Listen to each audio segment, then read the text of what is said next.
Syederalun, 17 anak di Kecamatan Krung Baronajaya, Aceh Besar mendapatkan pembagian telur tahap kedua dari program Semesta Mencegah Stunting. Pembagian tersebut berlangsung di Puskesmas Krung Baronajaya, Aceh Besar pada Senin 17 Juli 2023.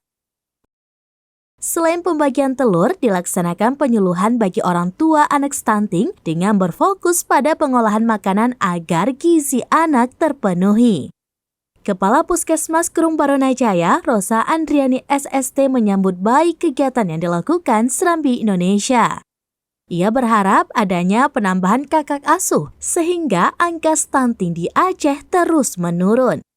Rosa Andriani menjelaskan setiap bulannya anak-anak ini dicek perkembangannya.